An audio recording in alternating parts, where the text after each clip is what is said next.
नमस्कार साथियों की फैक्ट में आप सभी का स्वागत है। उम्मीद करता हूं कि आप सभी लोग बेहतर होंगे। सभी सनातनी और राष्ट्रवादी भाई बहनों से अपील रहेगी कि चैनल को सब्सक्राइब करिएगा, वीडियो को लाइक करिएगा और अधिक से अधिक लोगों तक शेयर कर दीजिएगा। सभी को राम राम, सभी को सुप्रभात। कहते हैं ना कि थोड़ा सा वेट करना चाहिए। अमेरिका ने जो बांग्लादेश के अंदर सरकार बनाई है अपनी पपेट वाली, उसकी पोल पट्टी खुलनी शुरू हो गई। एक पोल पट्टी तो आंदोलन की मोहम्मद यूनुस ने खुद अमेरिका में खोल दिया जब बिल क्लिंटन फाउंडेशन के मंच पे भाषण देने पहुंचा। इसके अलावा जो रही सही कसर थी वो अमेरिका ने खोल दी जब जो बाइडेन ने उसको एकदम जैसे अपना पपी कह लीजिए या पपेट कह लीजिए, उसके तरीके से गले लगा करके पुचकारा। क्योंकि एक बात ध्यान रखिएगा, शेख हसीना ने कहा था कि अगर मैं अमेरिका की बात मान लेती तो मेरी सरकार नहीं जाती। शेख हसीना ने यह भी कहा था कि यह अमेरिका के एक सीआईए, एक व्हाइट मैन की करतूत है, जिसमें वो कोई लू करके है उनका एक नेता कह लीजिए या कुछ ब्यूरोक्रेट टाइप का वहां का, उसको लेकर के कहा था। तो बहुत सारे लोगों को दुनिया में लगा, देखिए हम भारतीय क्या समझते हैं यही मसला नहीं है ना, दुनिया को भी तो पता होना चाहिए कि खेल क्या चल रहा है। ये सब कुछ हुआ, अमेरिका पहुंचा था मोहम्मद यूनुस। भारत के प्रधानमंत्री नरेंद्र मोदी भी अमेरिका पहुंचे हुए थे। मोहम्मद यूनुस ने बहुत कोशिश की कि प्रधानमंत्री नरेंद्र मोदी से मुलाकात हो जाए। साफ साफ मना कर दिया गया कि तेरे जैसे न तीर में न तेरे में, तेरे से मुलाकात करके क्या होगा। एक बात और याद रखिएगा, थोड़ा सा पीछे चलते हैं।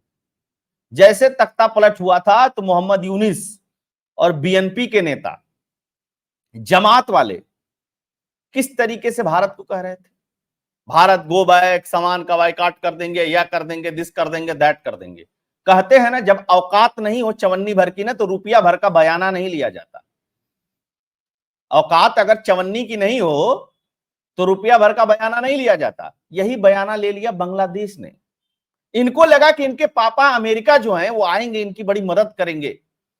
अमेरिका किसी की मदद नहीं करता, बिना फायदे को तो कतई नहीं करता। और शेख हसीना ने जो पोल खोल दी है, उसके बाद तो बांग्लादेश में भी जो बांग्लादेश से प्यार करने वाले लोग होंगे, सामान्य लोगों की बात बता रहा हूं, वह तो ये सोचेंगे ना कि अगर भाई ये द्वीप दिया गया तब तो शेख हसीना की बात सही हो जाएगी और फिर से आंदोलन खड़ा हो जाएगा कोई ना कोई। तो हम लोग इस मसले पे चर्चा करेंगे। एक मसला और है इजराइल का। देख रहे हैं ना कैसे चल रहा है, गाजा, लेबनान, ये सब निपटने के कगार पे आ गए हैं। वहीं पे हूतियों पे भी रात में हमला कर दिया, 1800 किलोमीटर दूर इजराइल से। अमेरिका उधर सीरिया के अंदर हमला कर दिया। हमास का लीडर ईरान के अंदर मार दिया गया। और ये जो दिन भर गीदड़ धमकी देते रहते हैं ना, ये नहीं नहीं इसका भुगतना पड़ेगा, इजराइल को भुगतना पड़ेगा। अरे कुछ नहीं भुगतना पड़ेगा, एकदम सब समतल कर दिया है, जिसको कहते हैं ना लेबल कर देना। और कुछ नहीं हो रहा है, धरना दो, प्रदर्शन करो, ये करो, वो करो। सीरिया में तो जश्न मन रहा है, लेबनान में भी एक हिस्से में जश्न मनाया जा रहा है नसरुल्लाह के लिए। लेकिन भारत में कुछ पॉलिटिकल पार्टियां हैं जो बांग्लादेश के हिंदुओं के लिए नहीं बोलती हैं, लेकिन हजारों किलोमीटर दूर बैठे हुए नसरुल्लाह के लिए बोल रही हैं। यह दयनीय स्थिति है। बाकी समय डेमोक्रेसी है, यह है, वह है, दिस है, दैट है, सारी बातें समझाएंगे। खैर मुद्दे पे आते हैं, बांग्लादेश में हो क्या रहा है और बांग्लादेश कैसे घुटनों के बल आ गया है। समझिएगा, सुर बदलते हैं ना, जानते हैं ना, एक कहावत है, जब पेट पे लात पड़ती है ना तो वो गोली के लात से बड़ी होती है। सीधे पेट पे जब लात पड़ती है, तो अब बांग्लादेश के पेट पे लात पड़ी है। सामान आना जाना बंद है, दुनिया का कोई भी इन्वेस्टर वहां इन्वेस्ट करना नहीं चाहता है, कोई फॉरेन मनी आ नहीं रही है, और जितनी भी कंपनियां हैं वहां से बंद हो रही है। इनकी एक आदत है। आदत क्या है? आदत यह है कि इनका पेट जैसे भरने लगता है वैसे ये जिहाद करने निकल जाते हैं। जैसे इनका पेट भरेगा, दुनिया में किसी भी देश में हो, आप उठा करके देख लीजिए, 2-3 देशों को छोड़ दीजिए, आप दुबई, सऊदी, मस्कत वस्कत लोगों को छोड़ दीजिए जो ओरिजिनल मुसलमान कहे जाते हैं और जिनके पास तेल है, वहां से आप हटा दीजिए तो पूरे दुनिया में जितने 56-57 देश हैं, कहीं शांति नहीं है, एक सिंगल देश में शांति नहीं है। ये चाहे किसी के साथ रह रहे हो, चाहे ईसाइयों के साथ हो, चाहे हिंदुओं के साथ रह रहे हो, चाहे खुद ही अकेले रह रहे हो, तब भी ये लड़ते रहते हैं, तब भी ये आपस में ही एक दूसरे को मारते रहते हैं। क्यों? इस पे कभी सोचिएगा। यही हालत बांग्लादेश की भी है। बांग्लादेश की हालत कोई बहुत अलग नहीं है। अब आते हैं बीएनपी वाले क्या कह रहे हैं। खालिदा जिया की पार्टी आप जानते ही हैं। बांग्लादेश की बेहतरी के लिए ध्यान दे इंडिया, भारत से हाथ जोड़ करके अपील कर रहे हैं कि भारत ध्यान दे बांग्लादेश के अच्छाई के लिए। बीएनपी नेता ने भारत को लेकर के बदले सुर। बांग्लादेश में शेख हसीना के इस्तीफे के बाद भारत को लेकर के वहां के नेताओं के सुर बदले हुए हैं। देश की दूसरी सबसे प्रभावशाली पार्टी बांग्लादेश नेशनलिस्ट पार्टी के वरिष्ठ नेता आमिर महमूद चौधरी ने कहा कि उनकी पार्टी भारत के साथ मजबूत संबंध चाहती है। उन्होंने भारत से अनुरोध किया कि वह बांग्लादेश की बेहतरी के लिए उस पर ध्यान दे। क्यों बांग्लादेश की बेहतरी के लिए भारत ध्यान दे? पापा को बुला लो ना, अमेरिका है तुम्हारा पापा। समस्या जानते हैं क्या है? समस्या सबसे बड़ी अब चाइना है। इन लोगों को समझ में आ गया है। मैं उसको बताऊंगा कि किस तरीके से भारत ने अमेरिका को समझा दिया है कि जो पपेट बैठाए हो उसको डिटेल में समझा लो। हमको कोई चिंता नहीं है, हमको कोई चिंता नहीं है मोहम्मद यूनिस बन जाए, चाहे जो मन करे वो बन जाए, लेकिन ध्यान रखना कि चाइना को काउंटर करने वाला एक ही देश है, उसका नाम है भारत। तुम बांग्लादेश, नेपाल, श्रीलंका, इन सब देशों से अगर काउंटर करा लोगे तो तुम्हारी गलतफहमी है, नहीं तो करा के देख लो, है ना। अमेरिका ने पाकिस्तान से चाइना को कितने लंबे समय तक काउंटर कराने के लिए भारत के खिलाफ मदद की जाकर के, अभी भी करता रहता है गाएं बाएं। क्या हुआ? पूरा चाइना घुस गया है पाकिस्तान के अंदर, पूरा चाइना, रोड से लेकर के, बिल्डिंग से लेकर के, फैक्ट्री से लेकर के, इंस्टीट्यूशन से लेकर के, हर जगह। अब तो शादी भी अभी हो रहा है उनके आपस में। खैर, इसी प्रकार से कट्टरपंथी इस्लामिक पार्टी जमाते इस्लामी के प्रमुख डॉक्टर मुशीफुर रहमान ने भी भारत के साथ संबंधों को मजबूत किए जाने पर जोर दिया। बीएनपी नेता चौधरी ने कहा कि पूर्व राजनयिक, नौकरशाहों, राजनीतिक लोगों और थिंक टैंक को मिलकर के ऐसा हवा खड़ा कर दिया कि शेख हसीना के नेतृत्व वाली अवामी लीग के अतिरिक्त बांग्लादेश में सभी भारत विरोधी हैं, जबकि ऐसा नहीं। हम लोग भारत विरोधी नहीं है। देखिए, हम लोगों के खिलाफ लोगों ने हवा खड़ा कर दिया है। हम तो मजबूत संबंध चाहते हैं साहब, हम तो चाहते हैं, हम भारत के विरोधी नहीं है साहब। ऐसा मत समझिए कि केवल शेख हसीना भारत की समर्थक हैं, हम भी भारत के समर्थक, अच्छा रिश्ता चाहते हैं। काहे गिड़गिड़ा रहे हो बे? कुछ दिन तो पहले तुम लोग बड़ा चौड़े बतिया रहे थे। ये वाली खबर बहुत जबरदस्त है, मोहम्मद यूनिस ने जो कहा। दुनिया में बहुत सारे लोग कह रहे थे भारत में जो चाइनीज गैंग है, रवीश कुमार के मुंह पे ले जाकर के इस वाले कटिंग को मार देना। और ये बीबीसी की न्यूज है, मैं बता रहा हूं अभी, ये बीबीसी ने कवर किया, इसको वीडियो भी अवेलेबल है। उसके मुंह पे जाकर के मार देना कि तुम लोग आंदोलन आंदोलन चिल्ला रहे थे, वो आंदोलन तो था ही नहीं। इस देश में था ना, एक माहौल बनाया गया था, अरे मोदी को भी हटा देंगे, ऐसे आंदोलन हो जाएगा, ऐसे आंदोलन हो जाएगा। बेसिकली ये लोग कुछ डॉलर पा करके विदेशियों से बिक गए हैं यार। जितने पत्रकार यूट्यूब पे मिलियन मिलियन वाले दिखते हैं भारत में ना, ये सब बिके हुए हैं। राठी से लेकर रवीश तक सब बिके हुए हैं। इनको सिर्फ भारत विरोध, मतलब ये इतना तक विरोध करते हैं कि अगर मोहम्मद यूनुस ने कुछ भारत के साथ रिश्ते पर लेकर के कहा तो ये भारत को वहां नीचा दिखाते हैं।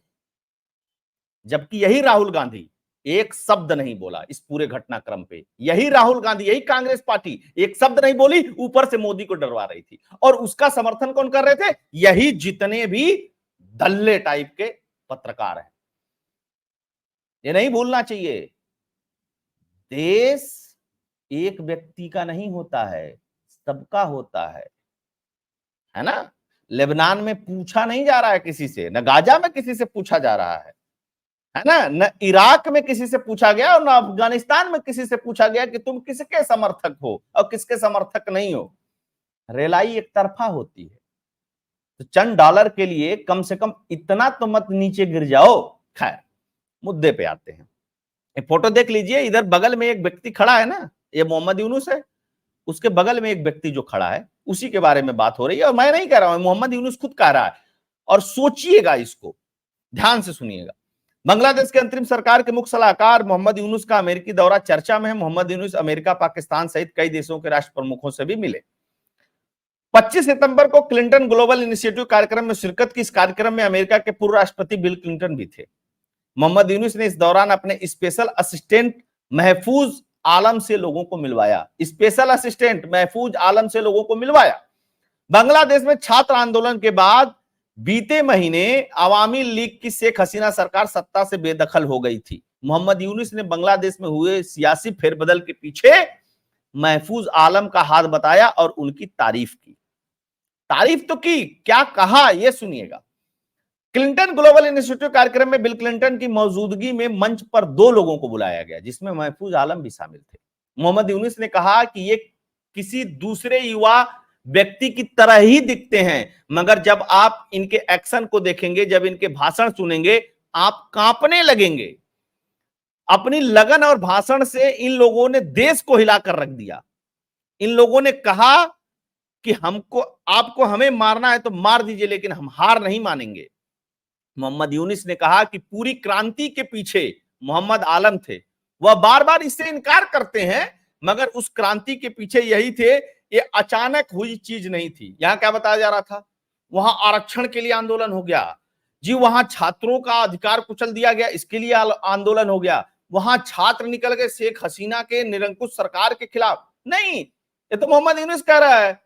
और यही मोहम्मद आलम है जो बार बार मना करता है कि नहीं नहीं नहीं, ये आंदोलन स्वस्फूर्त है, अपने आप हो गया। फिर क्या कहता है मोहम्मद यूनुस, वो भी सुनिएगा। कहता है कि बांग्लादेश में हुए छात्र आंदोलन के दौरान हिंसा भी भड़की थी। उस दौरान कई लोग मारे गए थे। और ये क्या है, ये फिर क्या कहता मोहम्मद यूनुस? मोहम्मद यूनुस ने इशारा करते हुए कहा कि आंदोलन को बहुत अच्छे से डिजाइन किया गया था। कौन डिजाइन किया था? मोहम्मद आलम के औकात की बात है कि आंदोलन डिजाइन कर देंगे बांग्लादेश में किसी सरकार को हटाने के लिए। किसी छात्र की औकात है यार कि वो आंदोलन डिजाइन कर दे और बांग्लादेश में या चाहे किसी देश में सरकार हट जाए? मजाक है? नहीं। बेसिकली इन्हीं के माध्यम से मोहम्मद यूनुस के द्वारा, चूंकि वो नोबल ओबल वाला उसका चक्कर है ना, तो थोड़ा सा लोग इन्फ्लुएंस रहते हैं ना, ये बच्चे ही तो है, इन्फ्लुएंस रहते हैं। अरे नोबल पुरस्कार वाले हैं वो, ऐसे वैसे। सीआईए का हाथ था, पूरी की पूरी तरीके से सीआईए। भारत में भी बहुत कोशिशें हुई हैं, आप ये मत सोचिएगा भारत में कोशिशें नहीं हुई, लगातार कोशिशें हुई हैं, लेकिन सक्सेस नहीं मिला है ना, क्योंकि यहाँ पे समझ रहे हैं ना, मोदी बाबा बैठे हुए हैं। खैर, आंदोलन को बहुत अच्छे से डिजाइन किया था, यहां तक कि लोगों को मालूम ही नहीं था कि कौन नेता है। ऐसे में आप किसी एक को पकड़कर यह नहीं कह सकते कि आंदोलन खत्म हो गया। जब ये बोलते हैं तो दुनिया के किसी भी युवा को प्रेरित कर सकते हैं। प्लीज इनका स्वागत कीजिए। मंच पर खड़े लोगों की ओर इशारा करते हुए मोहम्मद यूनुस कहते हैं कि ये वो लोग हैं जो नया बांग्लादेश बना रहे हैं। कौन सा बांग्लादेश बना रहे हो? बांग्लादेश की इकोनॉमी चरमरा गई, पैसा मांग रहे, कोई दे नहीं रहा है, कौन बांग्लादेश बना रहे हो? अच्छा, अब देखिए, फिर से देख लीजिए इस बात को। मुझे हटाने के पीछे अमेरिका जैसी विदेशी ताकतें हैं। हसीना सरकार के अमेरिका से तनावपूर्ण संबंध। उन्होंने कहा कि सेंट मार्टिन बांग्लादेश की खाड़ी को अमेरिका के लिए छोड़ दिया होता तो सत्ता में बनी रहती। बता दें कि पूर्ववर्ती हसीना सरकार ने अमेरिका के साथ तनावपूर्ण संबंध थे। इस साल जनवरी में होने वाले चुनाव से पहले हसीना ने कहा था कि ये श्वेत व्यक्ति ने उन्हें एयरबेस के बदले में सत्ता वापसी का प्रस्ताव दिया था। हसीना ने नई अंतरिम सरकार को ऐसी विदेशी शक्तियों द्वारा इस्तेमाल न किए जाने की चेतावनी दी थी। नोबेल पुरस्कार विजेता मोहम्मद यूनुस ने नई अंतरिम सरकार में हसीना को पद से हटाए जाने के 3 दिन बाद गुरुवार को शपथ ली थी।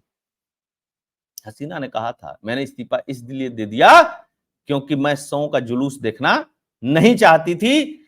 छात्रों के बल पर वो सत्ता में आना चाहते थे, मैं इसकी अनुमति नहीं देना चाहती थी। उन्होंने कहा कि यदि मैं आज देश में होती तो शायद अधिक लोगों की जान चली जाती और अधिक संपत्ति नष्ट हो जाती। समझ रहे हैं ना गुरु? मोहम्मद यूनुस की अमेरिका में गजब बेइज्जती। जानते हैं, वहां पे प्रदर्शन हो रहे थे होटल के बाहर और जगह। देखिए, टॉमी बहुत बढ़िया काम कर रहे हो तुम, अब तुम प्रधानमंत्री बन गए, हम आए ना तुम्हारे पीछे। अच्छा, और आगे देख लीजिए। अल्पसंख्यकों पर कथित हमले को लेकर के यूनुस के खिलाफ नारे और प्रदर्शनकारियों ने मोहम्मद यूनुस पर गंदी राजनीति करके सत्ता में आने का आरोप लगाया।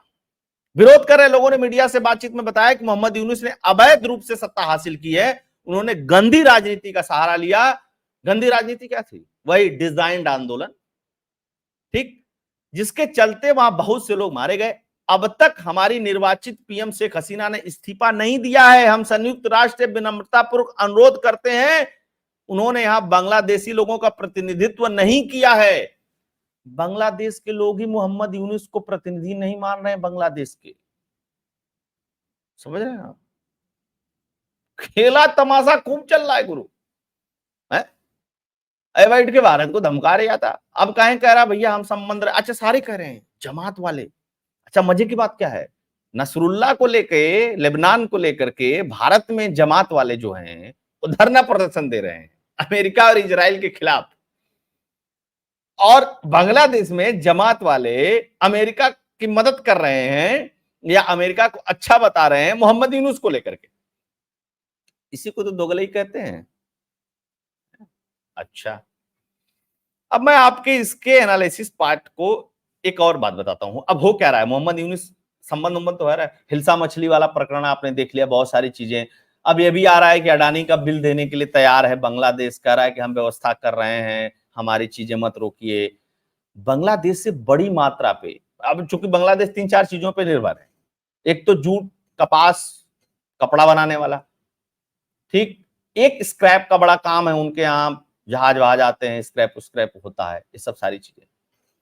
कंपनियां वहां से छोड़ छोड़ करके भारत शिफ्ट हो रही हैं, और जब भारत एक बार शिफ्ट हो जाएंगी तो फिर दोबारा वहां नहीं जाएंगे। अच्छा, वहां शिफ्ट क्यों थी? जूट मिल जाता था, कपास मिल जाती थी, और साथ के साथ सस्ती लेबर मिल जाती थी, और वो भी लेबर कौन सी थी? महिलाएं मैक्सिमम लेबर थी, तो टिक करके काम करती थी, इसलिए कंपनियां लोगों ने लगा लिया। अब वो सारे लोग वापस आ रहे हैं। दुनिया में कोई देश पैसा क्यों नहीं देना चाहता बांग्लादेश को? आप बताइए कि इस तरीके के पपेट को कौन पैसा देकर के अपना फंसाएगा? मोहम्मद यूनुस के बारे में एक बात और जान लीजिएगा, अमेरिकी लॉबी ने, बिल क्लिंटन वाली लॉबी ने और बराक ओबामा वाली लॉबी ने दिलवाया नोबेल पुरस्कार इसको, और ये कुछ दिन रहा, फिर से हसीना से इसकी जमी नहीं, फर्जी वर्जी वो सब अपना चलाता था, लोन वाला, ये चला गया पेरिस में रह रहा था। जब इसको प्रधानमंत्री बनना था बांग्लादेश का, अंतरिम सरकार का सलाहकार जो भी कह लीजिए बनना था, तब ये पेरिस से आया था। आप लोगों को याद होगा, तब बताया गया थे ओलंपिक में गया हुआ है। नहीं नहीं भैया, रहता ही पेरिस में था, ये गया हुआ है, क्या मतलब है? इतना महान खिलाड़ी थोड़ा ही नहीं कि इसको पेरिस ओलंपिक में बुलाया जाए, ठीक। ये कहानी है दुनिया में, जो दिखता है ना वो होता नहीं है। भारत ने कह दिया साफ साफ कि भैया एक बार बता दें आपको, इसको यूनुस को समझा लो, नहीं तो चाइना घुसेगा ना बांग्लादेश के अंदर, तो हमसे मत कहना। और बांग्लादेशी आर्मी जो है वो चाइनीज इन्फ्लुएंस में, ठीक, क्योंकि आप अगल बगल देख लीजिए, श्रीलंका में क्या हुआ, श्रीलंका में फिर चाइनीज समर्थक वामपंथी गवर्नमेंट बन गई, हालांकि वो बड़ा बैलेंस करके चल रहा है भारत से मिलके, जयशंकर साहब से। वो नेपाल में क्या था, नेपाल भी कुछ दिन तक उड़ रहा था, उनके यहां लगा वामपंथी बन गया, चाइना हमारे सपोर्ट में है, वो भी औकात में आ गया धीरे धीरे। मोहम्मद मौजूद क्या था, वो मॉरिशस वाला, वो भी उड़ा 2-4 दिन, 10 दिन, 2-4 महीना, वो चाइना वाइना के साथ गया, ये Bharat go back this that, अब वो भी औकात में आ गया है। यह देख करके अमेरिका को भी अब समझ में आ रहा है कि देखो भाई, इन सबों के चक्कर में तो लौंडे हैं, इन सबों के चक्कर में तो गड़बड़ जाएगा काम।